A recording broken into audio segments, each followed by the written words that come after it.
Bonsoir à tous, merci de nous rejoindre sur Maritima TV. Soyez les bienvenus. Voici tout de suite le journal de la rédaction. À la une de ce vendredi 9 février, la disparition d'une figure emblématique de notre histoire politique. Robert Badinter s'est éteint la nuit dernière à Paris à l'âge de 95 ans, ancien ministre de la Justice à qui l'on doit l'abolition de la peine de mort en France sous François Mitterrand. S'était d'ailleurs fait connaître comme avocat en sauvant Patrick Henry de la guillotine en 1977. Badinter avait endossé de multiples fonctions tout au long de sa vie. Écrivain, président du Conseil constitutionnel ou encore sénateur. Les réactions à l'annonce de sa disparition ce midi se sont multipliées durant la journée. Un homme de conviction, une voix humaniste, un grand défenseur de la justice. Emmanuel Macron salue la mémoire, je cite, d'une figure du siècle. Un hommage national lui sera rendu. Retour sur notre territoire et sur le conseil municipal de Martigues qui s'est tenu hier soir à l'hôtel de ville. L'environnement au centre des débats.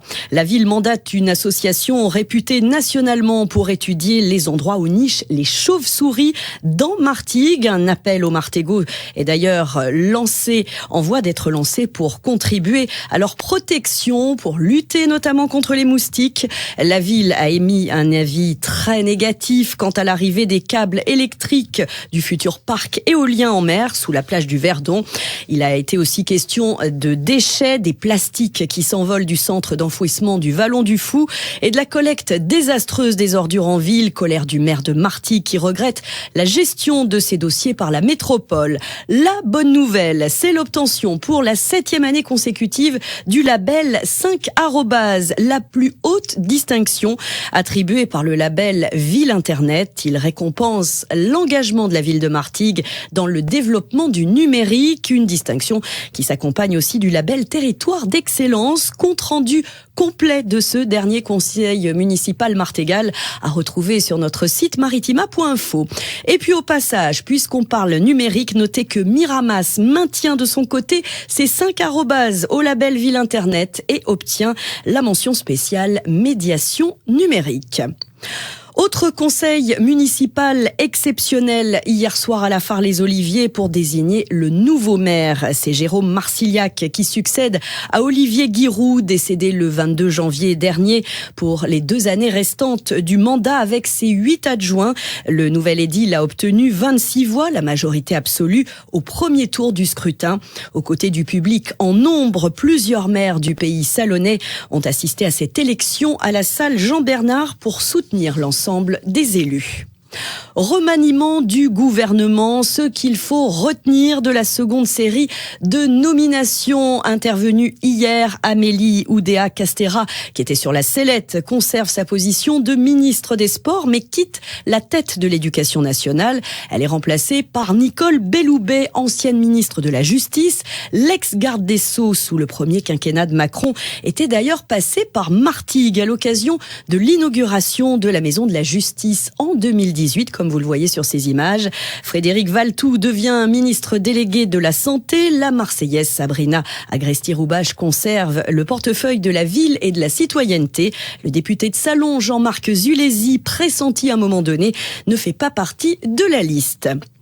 Beaucoup de sport dans ce journal, à commencer par du cyclisme et le Tour de la Provence tant attendu. Première étape qui s'est déroulée aujourd'hui entre Aix et Martigues, remportée par le Danois Matt Pedersen, grand favori au lendemain de sa victoire du prologue qui était à Marseille hier sur la Corniche. Alors là, changement de décor et de météo aujourd'hui, 157 km parcourus en bravant la pluie jusqu'à Martigues, donc sur l'avenue Louis Samut à Ferrières entre le Stade Turcan et l'Hôtel de Ville en 3h38 et 5 secondes devant une vingtaine de coureurs. Réaction sur la ligne d'arrivée de Thomas Vauclair, ancien cycliste et parrain de ce Tour de la Provence, au micro de Flavio Noriga. C'est le Tour de la Provence à une place à part un petit peu parce que c'était une de mes dernières victoires chez les professionnels. Première édition en 2016, donc j'ai fait en tant que coureur, j'ai fait en tant que consultant pour la télé. Maintenant je suis ambassadeur de l'épreuve, donc c'est sympa, ça fait différents rôles. C'est vrai que les routes je connaissais un petit peu, là on voit l'autre côté de l'organisation, comment les équipes travaillent ensemble pour remettre sur pied ce Tour de la Provence et ouais, c'est très enrichissant. Chaque étape a ses particularités. Aujourd'hui c'est vrai que la météo a vraiment durci l'étape avec cette pluie qui est tombée du début à la fin et l'approche avec l'étang de berre juste derrière, des routes assez techniques, ça a créé un petit peu de désorganisation au sein du peloton, mais ce peloton a réussi à finalement quand même rattraper les coureurs échappés et on a eu un très très beau vainqueur en la personne de Mats Pedersen. C'était une belle étape, on a un prologue, 3 belles étapes. Évidemment c'était alors certes la pluie on contrôle pas, donc ça donne toujours des images peut-être un peu moins belles que quand il y a le grand soleil, mais sportivement il y a eu ça a été une étape menée de tambour battant, c'était du costaud aujourd'hui. Et demain, notez que le Tour prendra la direction des Alpes de Haute-Provence entre Forcalquier et Manosque avec 3 cols répertoriés sur 165 km à parcourir. Enfin, dimanche, le peloton traversera la Camargue. Ce sera la dernière étape avec une arrivée finale à Arles après 183,2 km précisément depuis Rognac sur un parcours relativement plat. On croise les doigts pour le retour des éclaircies et une meilleure météo. On parle football aussi dans cette édition et l'heure n'est plus aux discussions à l'Olympique de Marseille. Place aux actes. Ce soir en ouverture de la 21e journée de Ligue 1, les Olympiens accueillent leurs homologues du FC Metz à 21h dans un vélodrome qui malgré la période sera de nouveau plein. L'OM n'a pas gagné un seul match du championnat en 2024 et doit repartir sur une série positive au risque de se voir filer un objectif majeur de cette saison. Alors est-ce que le coach Gennaro Gattuso y croit encore et pourquoi? Écoutez sa réponse, il est interrogé par Karim Attab. Sinon non stavamo qua, sinon prendevo il mio zaino e certainement, sinon je serais pas là, sinon j'allais chercher ma valise pour rentrer chez moi. Rien n'est perdu, mais c'est vrai qu'on est toujours en train de raconter les mêmes histoires, on parle toujours des mêmes erreurs. La saison est partie d'une certaine manière et je pense que la saison continue de la même manière. Donc effectivement, il faut maintenant démontrer. C'est inutile de continuer à parler. Maintenant, il faut vraiment des preuves concrètes. Donc nous de montrer de la volonté, à nous d'avoir vraiment les intérêts de l'Olympique de Marseille à cœur, d'avoir cet esprit d'équipe. Je pense que ça, c'est vraiment le mot d'ordre, cet esprit d'équipe, et à nous de rester équipe pendant 95 ou 100 minutes de match. Fino all'infinito, fin quando ce ne abbiamo, e di provare a essere squadra per 95-100 minuti ogni partita. OM Metz ce soir à 21h au Vélodrome, à suivre évidemment en direct et en intégralité sur Maritima avec Karim Attab et Jacques Bail. À noter que les blessés Kondogbia, Verretou et Murillo manquent toujours à l'appel. Tous les détails dans le bar des supporters en seconde partie de programme. Foot toujours et un vrai choc comme on les aime en national. Ce soir également, le leader, le Red Star, accueille le FC Martigues, 3e au classement à 19h30 au stade Bauer pour la 20e journée. 7 points séparent les deux équipes au coup d'envoi. Énorme défi pour les Martégots, empêcher les Franciliens de s'échapper en tête du classement. Pour ça, ils pourront compter sur les premières minutes de leur recrue. Alain Ipiélé, arrivé tout droit de Dunkerque il y a tout juste une semaine. On l'écoute, une fois n'est pas coutume, au micro de Karim Attab. Moi, j'ai très bien intégré par mes coéquipiers. Voilà, ils m'ont bien mis dans le bain et dans le sud de Martigues. Et ça a été un plaisir pour moi, donc je suis très content. Tes qualités, nous on les connaît, percussion, dribble, possibilité de marquer des buts, possibilité aussi et surtout de donner des bons ballons de but. Tu étais le meilleur passeur du national l'année dernière. Oui, c'est ça un peu mes qualités, vous les avez citées. Je suis quelqu'un qui aime bien jouer pour mon équipe et apporter au maximum, surtout au niveau des stats, parce que c'est très important, c'est ça qui fait gagner les matchs. Et je vais essayer de rajouter encore à ma palette cette option, quoi. Pour ton retour dans le championnat national, c'est un très gros match, puisque c'est le leader qui vous reçoit demain, le Red Star, qui est l'équipe à battre un petit peu cette saison. Comment tu vois ce déplacement, toi ? C'est vrai que ça va être un match assez difficile parce que voilà, on peut voir le Red Star depuis le début de saison qui font une grande première partie de saison. Après, nous, on va venir avec nos forces et on va essayer de les bousculer, même si ça va pas être simple. Et rappelons que le FC Martigues est touché par plusieurs blessures, dont Zouaoui, Kadir et Montiel. Mais Amine Emia va beaucoup mieux. Et Francis Kembolo est de retour de suspension. Coup d'envoi de ce Red Star FC Martigues, s'il est encore temps, à 19h30. En national toujours, Marignane Gignac-Côte-Bleue veut poursuivre sa belle série à domicile face à Villefranche-sur-Saône. C'est ce soir également. Et puis du handball avec le choc en Pro League ce soir. C'est Istres qui reçoit Célestat. Ça se passe à 20h à la halle polyvalente. Si je vous dis 19 ans, 1m86 et 107 kilos, non, il ne s'agit pas d'une candidate d'un nouveau concours de Miss, mais des mensurations, celle de Léo Amela. Ce jeune homme natif de Port-Saint-Louis fait parler de lui ces derniers temps, car il est l'un des Bleuets, ces jeunes rugbyman qui participent depuis une semaine au tournoi des 6 nations des moins de 20 ans. C'est la catégorie tremplin pour accéder à l'équipe première du 15 de France. C'est pas rien. Léo joue en première ligne au poste de pilier gauche. Ce pur produit provençal est passé par tous les clubs que compte notre région, de Fos à Aix en passant par les Diables Rouges et Port-de-Bouc avant de rejoindre en 2022 le prestigieux Racing Club de Toulon, la meilleure formation sud-est. Cyril, le papa, était évidemment dans les tribunes à Aix pour assister au match d'ouverture contre l'Irlande, malheureusement perdu, mais avec les honneurs, 31-37. Écoutez. C'est sûr qu'on a toujours le cœur serré quand on voit son fils chanter la Marseillaise devant 8500 personnes au stade Maurice David. Les frissons, je vous garantis qu'ils étaient là. Vous regardiez avec qui ? Il y avait ma famille, ma femme, mon deuxième fils, rugbyman aussi. Voilà, après il y avait mes frères, un peu de la famille des cousins, des amis, et pas mal de personnes de Port-Saint-Louis-du-Rhône.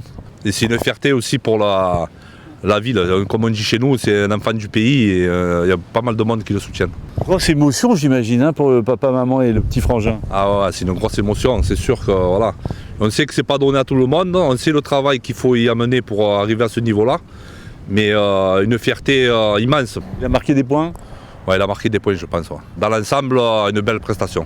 Là, il rêve à l'équipe première. Après, c'est sûr que je pense que oui, il rêve à l'équipe première parce qu'arriver déjà à ce niveau-là, après, c'est un compétiteur dans l'âme et il a toujours essayé de jouer au plus haut niveau. Donc, c'est sûr que le 15 de France, c'est l'objectif ultime, on va dire. Prochain match des Bleuets ce soir à 21h au stade d'Édimbourg contre l'Écosse. Léo Amela sera sur le banc et on lui souhaite évidemment de faire une aussi belle entrée sur le terrain. Art du geste, geste citoyen, opération dinosaure en un seul geste. Voici tout de suite pour vous l'agenda sorti préparé par Noria Boussena. Coup d'envoi du Festival des Arts du Geste Les Élancés et cette année pour son 25e anniversaire. Vous allez retrouver une programmation exceptionnelle dès ce samedi et jusqu'au 25 février. Alors le festival propose 25 spectacles dans l'univers du cirque et de la danse qui vont parcourir 6 communes de Cornillon, Confou, Fos-sur-Mer, Grans, Istres et Miramas ou bien encore Port-Saint-Louis-du-Rhône. Alors 9 compagnies de danse, 15 compagnies de cirque sont présentes avec des nouveautés. Un village de chapiteaux au centre équestre Le Devin à Istres au total. C'est une 60aine de représentations, mais également des tables rondes et une exposition et de projections cinéma. L'association Un déchet par jour organise un ramassage de déchets de grande ampleur sur le site de la basilique de Notre-Dame de la Garde ce dimanche. Alors chaque année, à l'occasion de la Saint-Valentin, la team Un déchet par jour invite les Marseillais, le public plus largement, à déclarer tout leur amour à la ville. L'opération L'Octa Bonne Mère vous donne rendez-vous dès 14h. Sacs et gants fournis et goûter partagé avec tous les participants. Un spécial Nouvel An chinois au cinéma Le Méliès à Port-de-Bouc. Spécial Chine ce samedi à 14h30. Alors au programme, projection de l'un des plus beaux films d'animation chinoise en avant-première, Le Royaume des Abysses. Le cinéma Le Méliès vous propose ensuite un atelier créatif, parents-enfants avec la fabrication de lanternes chinoises ainsi qu'un goûter offert aux saveurs chinoises. Une riche exposition sur les dinosaures à découvrir à Aix-en-Provence, de quoi fasciner les enfants qui, grâce à cette exposition, découvriront l'incroyable vie de ces animaux de leur naissance à leur brutale disparition. Jusqu'au 12 mai, l'exposition sur les traces des dinosaures de la montagne Sainte-Victoire vous propose une expérience ludique sur 30 ans d'exploration de dinosaures. Une expo gratuite à retrouver dans la galerie départementale d'Aix-en-Provence du mercredi au dimanche de 11h30 à 18h30. Et puis on termine avec un bon plan pour faire la fête ce samedi à Martigues avec les Tsunami Banana. Italo, disco, funk et musique des années 80 sont au programme de cette soirée dès 21h. Les Tsunami Banana, c'est ce collectif de DJs, performeuses et danseuses martégal. Rendez-vous au café associatif Le Rallumeur d'Étoiles pour vous ambiancer. Petite surprise, les Tsunami Banana vous invite à venir avec vos habits de lumière. Et si avant la soirée, vous le souhaitez, venez apprendre une petite chorégraphie collective. Rendez-vous à 15h au café associatif ce samedi. Et il y a aussi les oursinades qui se poursuivent à Carry ce week-end. Un moment convivial, gourmand, apprécié de tous. Tellement apprécié qu'il faut même y aller tôt pour trouver une place. Si les prix ont parfois surpris les clients, rien ne pouvait enlever le sourire sur leur visage. Notre reporter Michel Montagne a tendu avec joie aussi son micro lors de la première session ensoleillée. C'était dimanche dernier sur le port de Carry. Regardez. Ils sont bien charnus ces oursins, on les aime et on en a repris d'ailleurs. Le prix 20 €. 20 € les 8. C'est la première fois que je viens à l'oursinade. C'est vraiment un plaisir, on a le beau temps en plus et entre amis, c'est une régalade. On reviendra. Ils sont extraordinaires, on est très bien. Juste un tout petit problème de toilette, mais c'est pas très grave. Une bonne ambiance, un temps magnifique et des commerçants tout à fait agréables. On les paye de plus en plus cher, mais ça c'est normal, c'est l'augmentation de la vie. Mais tout est parfait. Oui, ça devient un peu produit de luxe. Ça devient un produit de luxe, voilà. Mais c'est une fois par an. Il y a des assiettes de frites, il y a des éperlans, il y a des moules frites, il y a de tout. On peut manger, même ceux qui n'aiment pas les fruits de mer crus. C'est ma femme qui a trouvé ça magnifique et de toute façon elle adore ces oursinades absolument extraordinaires où on peut rencontrer plein de gens très sympathiques. C'est vos premières ? Non. Il n'y en a pas d'oursinade en Corse ? De moins en moins. De moins en moins. On fait la protection des oursins, mais il y en a de moins en moins. Elles sont excellentes. On est venu passer un bon moment, un dimanche. Extraordinaire. C'est comme la famille. Extraordinaire. Depuis 1980. J'espère que Carry Le Rouet remettra ça chaque année. Chaque année. Moi, toutes les années, je vais faire les oursinades ici. Honnêtement, cher. Ouais, un petit poil que l'année dernière, mais bon, c'est pas grave. Pas grave, c'est le plaisir qui est bon. On se régale. C'est vrai que depuis une quinzaine d'années, il y a plus d'oursins. Parce qu'il y a eu de l'abus. Et l'abus, comme pour tout, comme pour le vin, pour tout, quand il y a trop d'abus, c'est pas bon. Ici à Carry, on les mange une fois par an et c'est sur le Carry. Il n'y a plus rien, on est victime de notre succès. Avec la rouille faite maison, le ketchup de poivron. Et que la régalade continue ce dimanche à Carry, au bout du port, à la capitainerie. On croise les doigts une fois de plus pour la météo. Les éclaircies devraient faire leur retour.